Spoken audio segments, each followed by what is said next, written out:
It's known as extreme equine entertainment. Two young Australians performing tricks and stunts with horses, wowing audiences here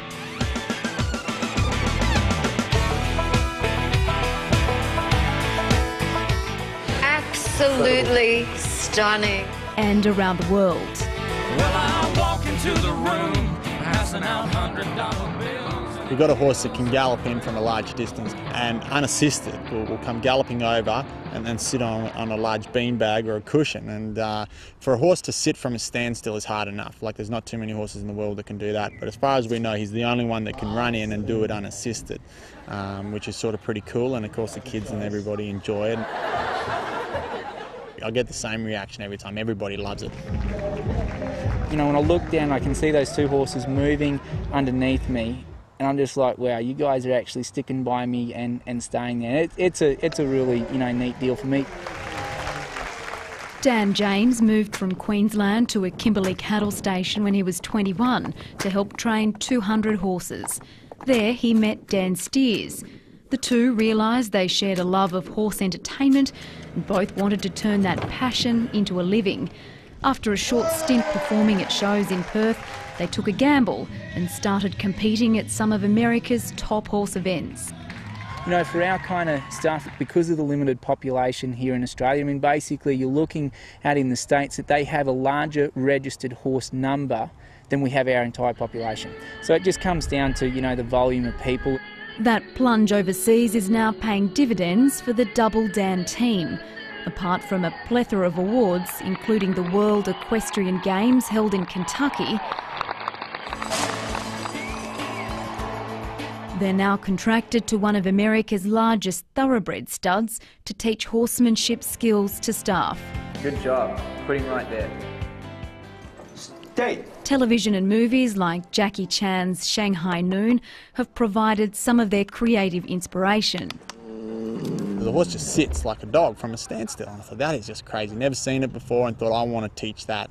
There was years later that both Dan and I were talking, and when we joined at El Cabello and talking about, you know, the same sort of thing. He had a similar moment, and we didn't know how to start, you know, how to train that, and we just sort of brushed off. And we both had said to each other, if we could do that, as that was the one trick we could do for in our lifetime, we would be happy.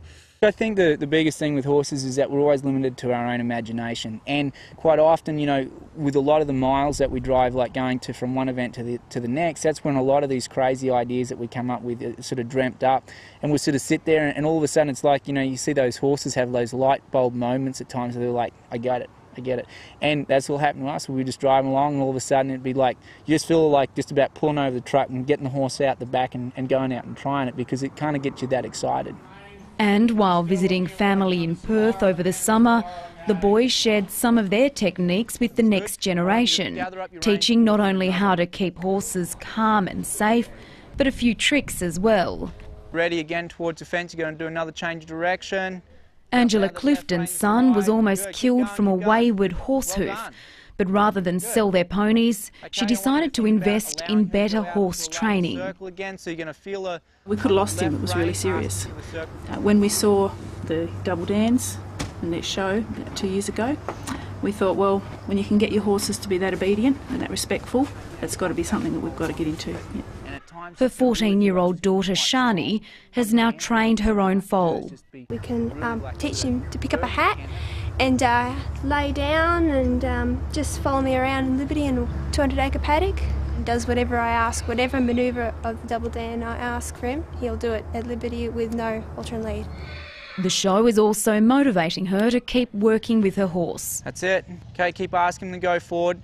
Gives you the sort of motive to keep practising when you're having a hard time with your horse.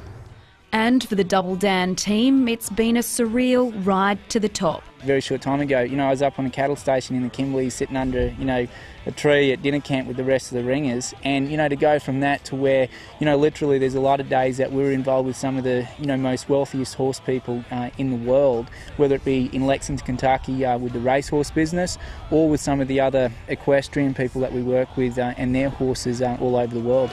Everybody says, save a horse, ride a cowboy.